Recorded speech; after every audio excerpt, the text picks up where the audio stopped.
Good day, ladies and gentlemen. Interesting times indeed. We got a lot to talk about today, but let's get started up with the gun control debate. Yep, it's back, and with a vengeance. Now, I'm not going to sit here and preach to the choir or tell you stuff you already know.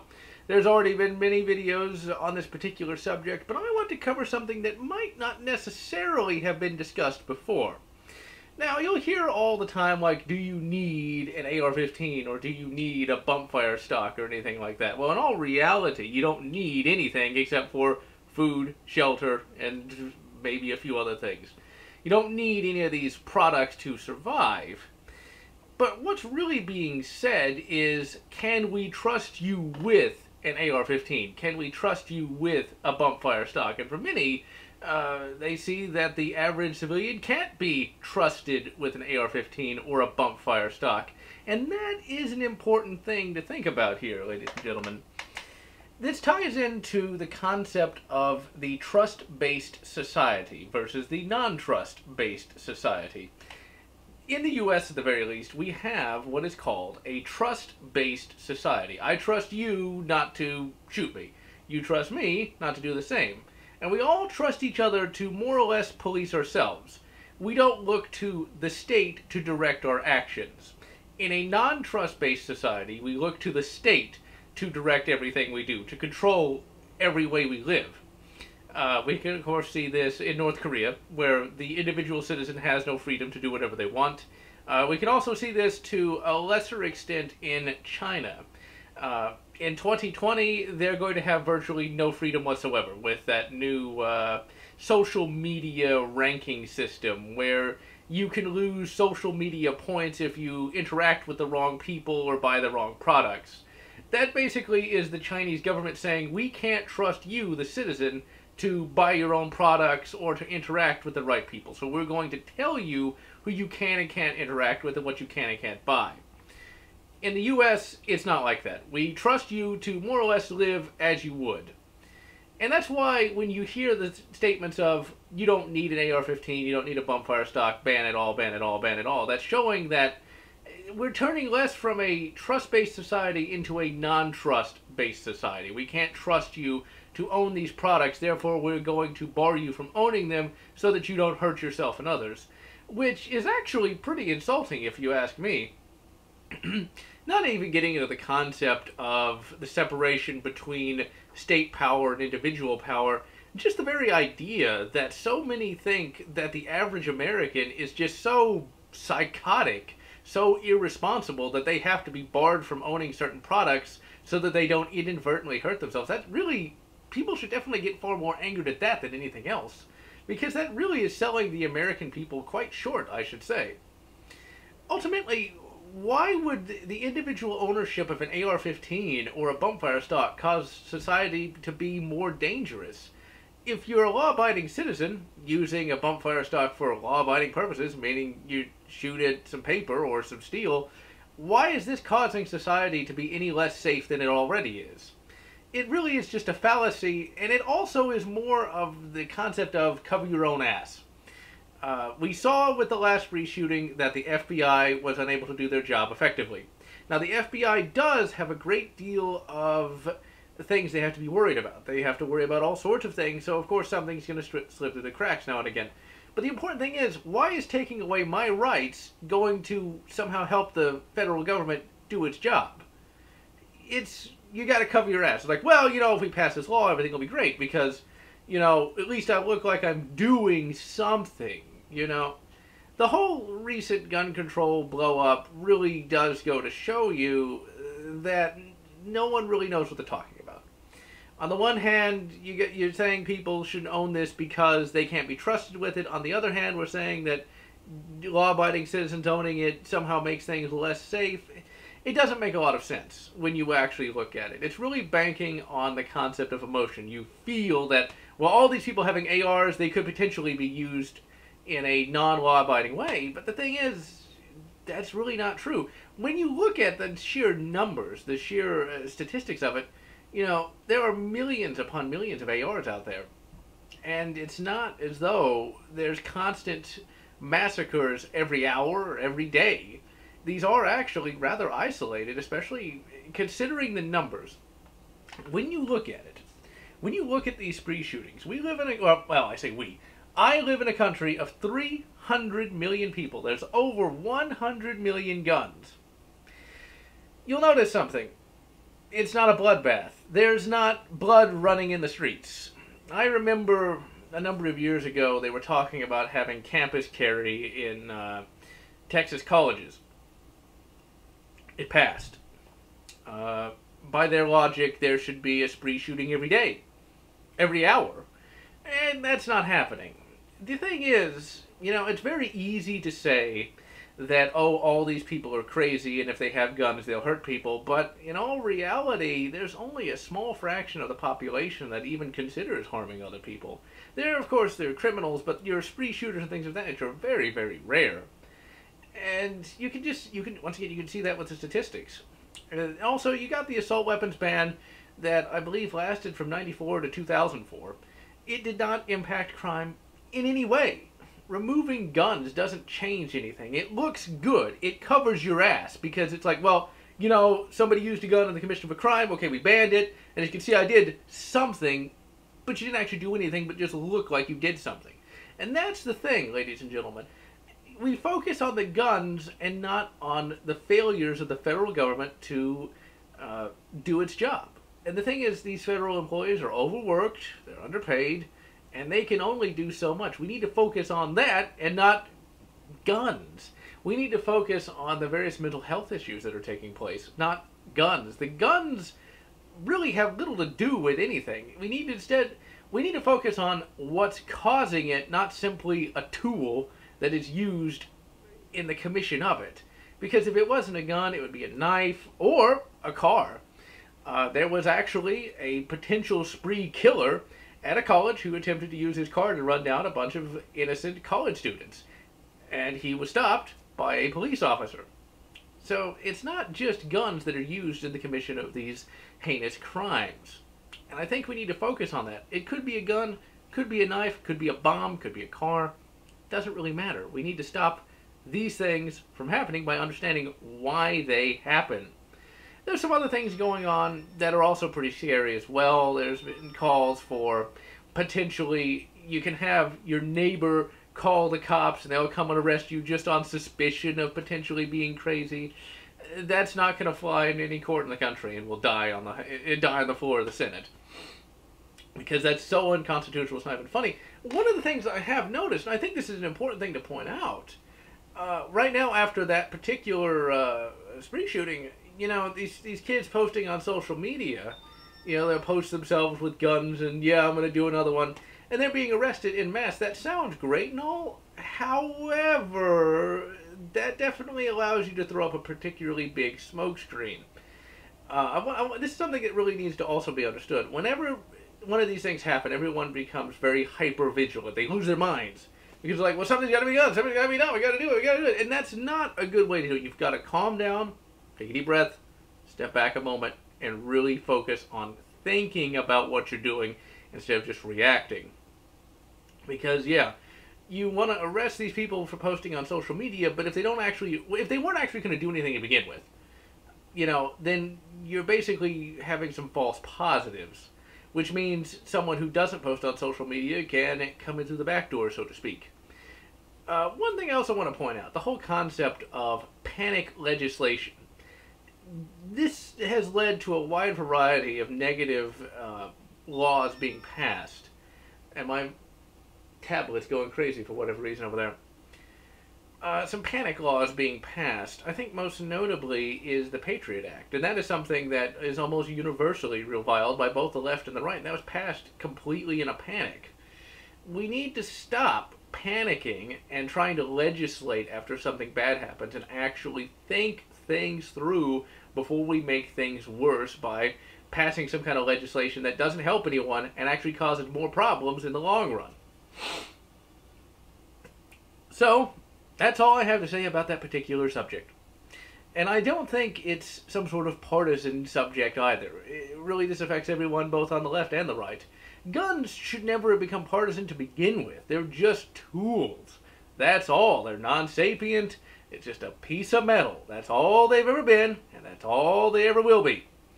And it should not have devolved into this left versus right issue, because there's people on the left that love guns, AR-15s, with full magazines, just like people on the right. And so now, let's move right along. I spent 10 minutes discussing all that. Ultimately, ladies and gentlemen, it is 2018. I've not done a update vlog in a very long time, sadly. I just have not really had the time. In the intervening time, I have turned 29 years of age. It's kind of crazy to think just how long I have been alive. And just in my own lifetime, a crap ton has changed, both socially and technologically. It's really quite an interesting thing. I mean, back when just 10 years ago, when I was 19, Facebook was just becoming a thing. YouTube was still, not necessarily in its infancy, but was really gaining popularity. Smartphones were becoming more common, but not nearly as common as they are today. When I was 19, I first started college, and even just in my life, I've changed a great deal over the past, since I was 19, you know. It's really quite amazing just how much I've changed. You know, it really hit me the other day when I was modding out Fallout 3, because I decided to replay that after trying to play Fallout 4. I'm going to tell you this, Fallout 4, I dislike it more now than I did when I first played it. It is dull, lifeless, and ultimately a thoroughly disappointing game. I wouldn't even say depressing, it's just really disappointing. There's nothing there to be depressed about. There's just barely any content there at all. Even with mods, because I modded it out, and it was terrible. But anyway, when I was modding out Fallout 3, which is a much better game, still not as good as New Vegas, I came across a mod to like have cybernetic enhancements for your main character. I ultimately didn't install it, but it made me think, you know, back then, when I was like 19, you know, I thought about it. And back then I really wanted like cybernetic enhancements and like a brain implant so I could be like really, really smart. You know, because like back then I really had a lot of insecurities. It's just funny to think, 10 years ago, if you'd asked me, like, yeah, I want all the cybernetic enhancements so I can like be all like, I don't even know who I wanted to even be like, but I wanted like the cybernetic enhancements, and specifically the brain implant, so I could just do like a Matrix style. It's like, I want to learn Kung Fu, and like it just zaps it into my brain. In the intervening decade, yeah, I don't really want a brain implant anymore. But one of the funnier things about, and it's funny now, but it wasn't funny then. One of the funnier things because once again, really insecure back then, over the stupidest of things, over the dumbest of things, and it's funny. I don't have to look back upon my younger life with too much derision. I wasn't a member of the Communist Party of America or anything like that. It was just silly little things that today it's just like, what? What was I thinking? And the thing was, back then, I used to, I don't know, I guess I just felt like I looked bad for whatever reason, like I looked like an idiot. So what I would do, whenever I would like go in somewhere, I didn't want to go in through the front door. I was like, I gotta go into the side door so no one could see me sneak in. It's like, why? No one cares. I used to even be worried how I sat. I thought I looked stupid how I was sitting the wrong way. It's like, what? Once again, didn't join Antifa. Just worried about how I was sitting and thought I looked stupid doing it. Or like, I'm trying to think about it. Oh, there's another funny one. It's from when I was 19 too. Okay. So, my car was in the shop. So my grandparents were taking me to and from college, right? And classes let out that day, but my phone was dead. Now the phone I had was not a smartphone. It was some really cheap flip phone. But hey, you know what? I didn't text. I didn't do anything back then. I wouldn't text till like 2012. But anyway, the phone was dead. Now at the college I was going to, they had like this public phone that just sat out in the middle of the little atrium. It wasn't a big college, and sadly it no longer exists. But well, the college building exists, but since the college I went to back then has since gotten really, really popular, so they got this much bigger building, but back then it was a small building, it was a little small atrium, had a little phone. I was so nervous to go and call somebody on that phone, because I was like, well, what if they think I'm stupid? Who's they? There was nobody in there. There was nobody in there. I was like, well, I can't go over there because I might look stupid. It's like, what? Just pick up the phone. And, like, I wouldn't wear clothes with logos. Like, something like this, never would do it. And what's really funny, is I wasn't always that way. Like, when I was in, like, the early part of high school and, like, middle school, I'd wear shirts with, like, logos all the time. But, like, for some reason, towards, like, the latter half of high school, I just stopped wearing shirts with logos. And I think that's because I felt like I looked like an idiot doing that, too. I think, I was thinking about this some more recently. And I think the logic behind that was I wanted to look respectable. And in my mind at that time, respectable was like Captain Picard, you know. You would never see Captain Picard walk around with like a shirt that said AC/DC on it. And I had a shirt with AC/DC on it. I still do, actually. I have two. Actually, three. I got 3 shirts with that on there. Back in Black, Generic, and For Those About to Rock with the Cannon. That's a really good song, by the way. And, like, it's just like, I think that's what I was thinking at the time. I was like, now I'm in college, I gotta be respectable. I can't dress like this anymore. I've got to dress, you know, like I'm a professional, you know. And it's like, why did that make sense to me back then, I asked. Why? What? How? I don't know how that, I don't know why that made sense, but it did. You know? And I think, it's so hilarious. It really is how I thought that made sense back then. These days, of course, it's like, yeah, I'll wear. When I go in public, I don't dress like I'm a slob, but I'll dress, you know, in shorts and a t-shirt that'll say something, you know. But back then, it was like it was all collared shirts. I probably looked pretty good, you know. But these days, I like my short sleeve shirts. Now, I would not wear, you know, like say a sleeveless shirt out in public just to be out in public, because that's. For me, a sleeveless shirt is something like you wear to, like, the beach or the gym or something like that, not just for everyday wear. But that's just one of the funny things I look back on, and it is pretty hilarious when you think about it. You know, and that's not even as bad as it could be. You know, once again, I didn't join Antifa. I wasn't out there marching with a stupid pink hat on. But it's kind of funny. I think the thing is, I never did anything really stupid. It's just stuff that you have to ask yourself, like, why did that make sense to you back then? Why? Whatever. Alright, so also, for my 29th birthday, I got quite the haul, but the most excellent thing of all that I didn't even know existed till I opened it up on the actual birthday itself. Yeah, that exists. That exists. Future Robocop from Robocop versus the Terminator. I was completely shocked. It was a massive surprise. I didn't know these existed. And it's so cool. It's a very nice sculpt. They actually got the Robo face right. They actually did it. I've seen some custom sculpts of this, but I did not know that NECA was putting out a future Robocop. And this, of course, is from Robocop vs. Terminator. Excellent comic book. It is definitely one of Frank Miller's better works. It's not perfect, but it's still pretty damn good. It's a nice self-contained 4-issue story. It definitely has a lot of good pacing, and it doesn't feel like it rushes at any time. Alright, and as for this month of March, there's going to be 3 reviews. Review the first is Star Trek Elite Force for the PC. That is a game that I played back in the day on the PlayStation 2, believe it or not. I did not know there was a PC version back then because I didn't bother looking it up. It's just like, oh, there's Star Trek game, Elite Force for PlayStation 2. I have a PlayStation 2. Popped it in the game machine, and it was actually pretty bloody fun. I enjoyed it immensely, actually. And I'm really not sure why I haven't reviewed it until now. I'm, of course, reviewing the PC version because the PC version is, of course, going to be better than the PS2 version. It was a very early PS2 game, if I'm not mistaken, because it was a CD, not a DVD.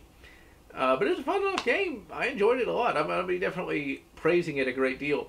I guess since back then, while I was a Star Trek fan, I was a much bigger Star Wars fan at that time than I am today, just because we've run out of Star Wars stuff, especially with the Disney decanonization of everything.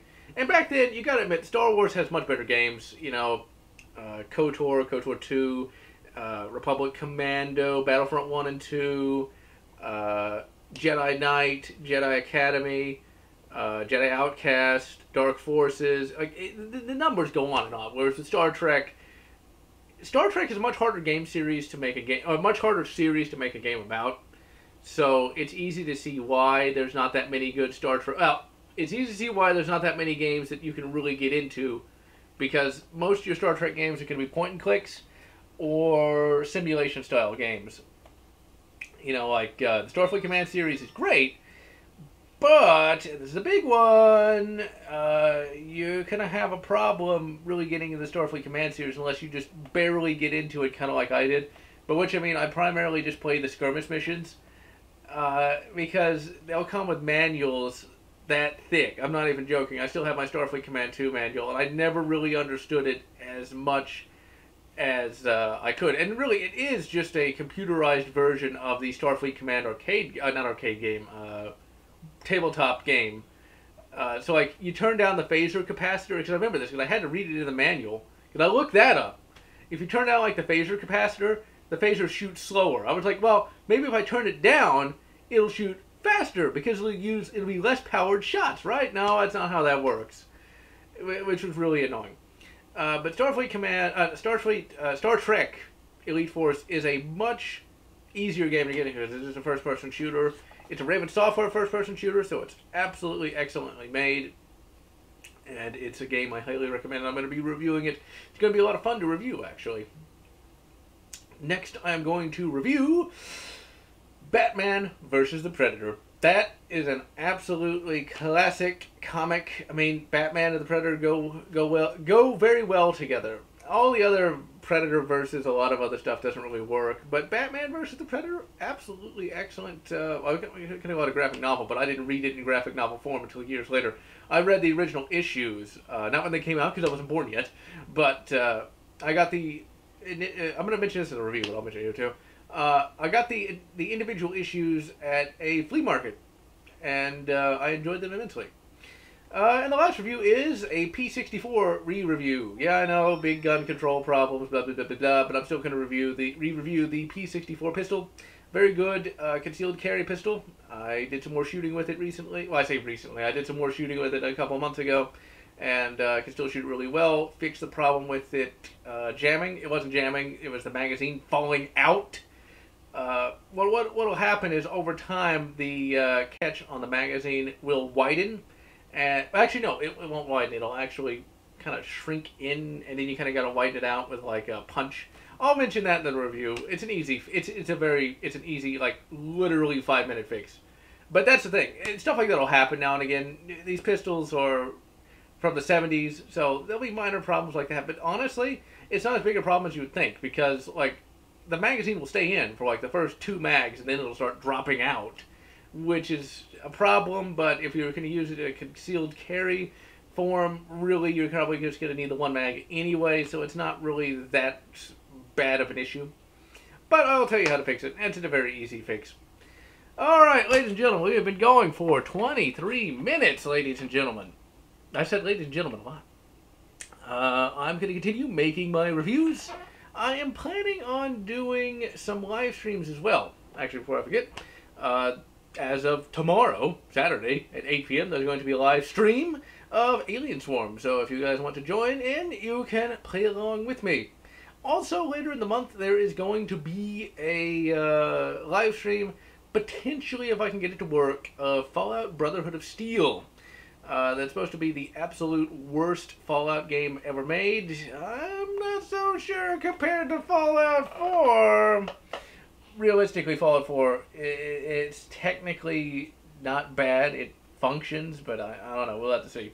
Maybe Fallout Brotherhood of Steel will be so bad it's good. I don't know. I have not played it, although I was aware of it back in the day because that was shown on X-Play, where I believe they tore it apart. I can't remember all that well because that was over a decade ago now. My God, where has my youth gone? In any event, I'm GeneralLotz, and this time I'm going to say, keep a clear head, keep a calm heart, and do whatever makes you happy.